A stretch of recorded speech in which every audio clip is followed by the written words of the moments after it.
Hello friends, स्वागत है आप लोग का। आज के वीडियो में हम लोग पढ़ने वाले हैं मोस्ले का पीरियड टेबल मतलब आधुनिक आवर्त सारणी। इसके पीछे वाले वीडियो में डबराइनर, न्यूलैंड और मेंडलीव के बारे में पढ़ा चुके हैं। यदि उस वीडियो को नहीं देखें तो उस वीडियो को जरूर देखें।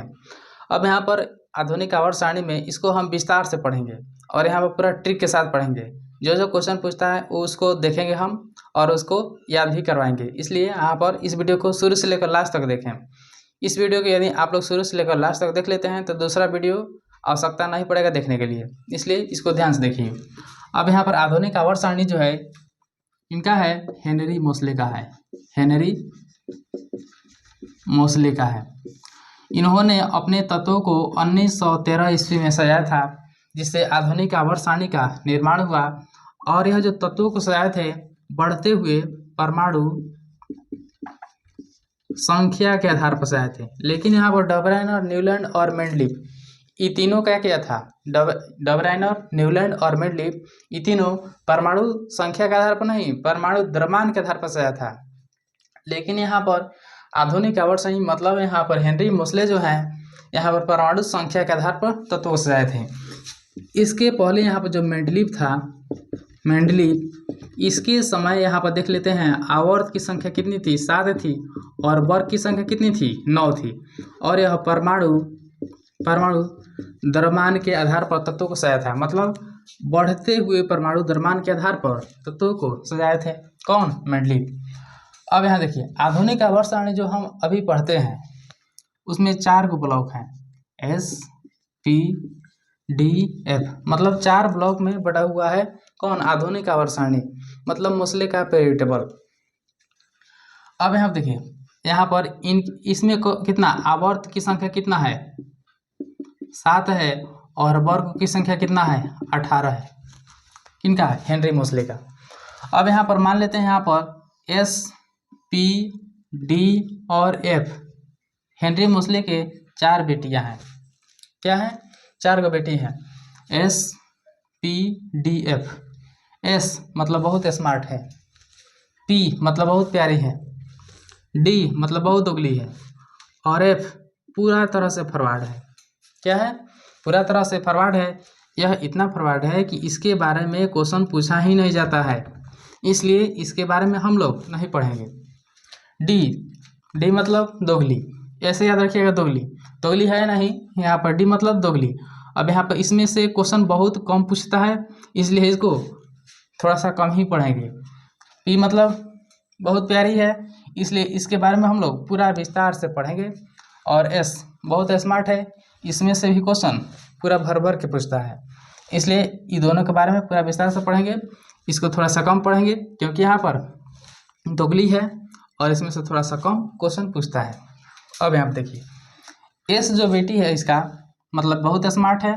अब इसमें वर्ग की संख्या 2 है। इसमें वर्ग की संख्या कितना है? 2 है। और P में वर्ग की संख्या कितना है? 6 है। अब यहाँ पर वर्ग 1 में कौन कौन से तत्व हैं? हाइड्रोजन। ट्रिक पहले लिख लेते हैं। हलीना, केरूबी, कैसे, फरार हो गई। अब यहाँ ह है तो हाइड्रोजन, ली है तो लिथियम, ना है मतलब सोडियम, के है मतलब पोटेशियम, Rb मतलब रुबिडियम, कैसे सीजियम, फ्रांसियम Fr। बस इतना याद हो गया। अब यहाँ पर वर्ग 1 में यहाँ पर देख लेते हैं, अगर इस सब तत्वों का बोले संयोजकता कितना है? याद रखिएगा संयोजकता कितना होता है? 1 होता है। और यह सब तत्व क्या है? ये क्षारीय धातु है। क्या है? क्षारीय धातु है। अब यहाँ पर धातु H यहाँ पर क्या है? यही तो अपवाद है। यही क्या है? अपवाद है। जो इसको मेंडलीव को बेवफा कर दिया, मतलब मेंडलीव को बर्बाद कर दिया। कौन? हाइड्रोजन, क्योंकि हाइड्रोजन के 3 समस्थानिक हैं और यहाँ पर इसी में यह कन्फ्यूज हो गए कि इसको रखे तो रखे कहाँ। अब यहाँ पर हाइड्रोजन क्या है? ई है अधातु। हाइड्रोजन क्या है? अधातु है। बाकी सब क्या है? धातु है। इसलिए इसमें कन्फ्यूज मत होइएगा। अब यहाँ पर सभी धातु है। कौन धातु है? क्षारीय धातु। लेकिन हाइड्रोजन क्या है? अधातु है। और यहाँ पर देख लेते हैं वर्ग 2। वर्ग 2 का ट्रिक है बेटा मांगे कार। बेटा मांगे कार, ससुर बोले बाप रे। अब यहाँ पर बेटा मतलब बेरिलियम, मांगे मैग्नीशियम, कार मतलब कैल्शियम, ससुर मतलब स्ट्रोंशियम, यहाँ बोले साइलेंट है, बाप मतलब बेरियम, यहाँ पर रेडियम। अब यहाँ पर इसका संयोजकता कितना होगा? इसका संयोजकता 2 हो जाएगा। और इसको बोलते हैं हम क्षारीय मृदा धातु। इसको बोलते हैं क्षारीय मृदा धातु। अब यहाँ पर सबसे पहले यहाँ पर वर्ग 1 के तत्वों को विस्तार से पढ़ लेते हैं, उसके बाद वर्ग 2 के तत्वों को विस्तार से पढ़ेंगे हम। अब यहाँ पर देखिए हाइड्रोजन क्या है? हाइड्रोजन के बारे में पढ़ लेते हैं। किसके बारे में? हाइड्रोजन के बारे में। उसके बाद लिथियम, सोडियम, पोटेशियम के बारे में पढ़ेंगे। अब यहाँ पर हाइड्रोजन जो है ये क्या है? अधातु है। हाइड्रोजन क्या है? ये अधातु है और यह जो है क्षारीय धातु के तरफ व्यवहार करता है। यह क्षारीय धातु की तरफ व्यवहार करता है और यह विद्युत धनात्मक तत्व है। यह जो है विद्युत धनात्मक तत्व है। अब यहाँ पर देखिए जो हाइड्रोजन है ये सबसे हल्का गैस है। सबसे क्या? हल्का गैस है। लेकिन यदि ऑप्शन में रहे हीलियम तो सबसे पहले यहाँ पर हीलियम को ही टिक करना है। 1 नंबर में हीलियम को टिक कीजिए और यहाँ पर 2 नंबर में हाइड्रोजन को टिक कीजिए। सबसे हल्का कौन है? हीलियम है। उसके बाद 2 नंबर में कौन है? हाइड्रोजन है। ये हाइड्रोजन के बारे में हो गया। अब यहाँ पर देखिए यह जो है एस ब्लॉक का तत्व है। कौन सा ब्लॉक का तत्व है? एस ब्लॉक का। और इसके समस्थानिक, इसके समस्थानिक मतलब इसका चेहरा रूप कै गो है? 3 गो है। पीछे वाले वीडियो को जरूर देखिएगा कौन कौन है। अब यहाँ पर इसका संयोजकता, इसका संयोजकता कितना हो जाएगा? 1 हो जाएगा। ये हो गया हाइड्रोजन के बारे में। और यहाँ पर इसका खोज किसने किया?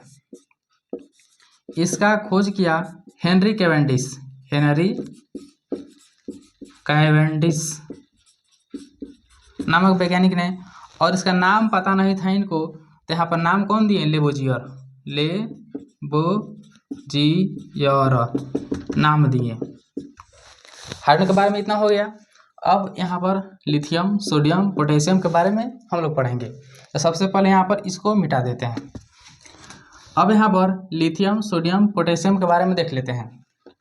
लिथियम, सोडियम और क्या? पोटेशियम। यह जो तीनों है सबसे बड़ा आकृति यहाँ पर किसका है? सबसे बड़ा आकृति पोटेशियम का है। जस्ट उससे छोटा सोडियम का है और जस्ट उससे छोटा किसका है? लिथियम का है। कहने का अर्थ है जो hydrogen, lithium, sodium, potassium, rubidium, caesium, francium मतलब मगर इस तरह अगर बढ़े तो आकार बढ़ता है। इसको हम आगे देखेंगे। अब यहाँ पर लिथियम, सोडियम और पोटेशियम जो है इसको हम कहाँ रखते हैं? मिट्टी के तेल में रखते हैं। यहाँ पर ऑब्जेक्टिव के बुक में केवल यहाँ पर सोडियम ही रख देता है और कभी कभी यहाँ पर पोटेशियम भी देता है, लेकिन इसको लिथियम को भी याद रखिएगा। मतलब तीनों को याद रखना है। लिथियम, सोडियम और पोटेशियम ये तीनों को कहाँ रखा जाता है? मिट्टी के तेल में। और यहाँ पर फास्फोरस, फास्फोरस को कहाँ रखा जाता है? पानी में। पानी में किस लिए रखा जाता है? क्योंकि पानी से जैसे निकालेंगे यहाँ पर क्या होगा? जलने लगेगा। और यहाँ पर लिथियम, सोडियम और पोटेशियम को यहाँ पर मिट्टी के तेल में रखते हैं। मिट्टी के तेल में रखते हैं क्योंकि जैसे यहाँ पर मिट्टी के तेल से निकालेंगे बाहर मतलब यहाँ पर यह भी जलने लगेगा। अब यहाँ पर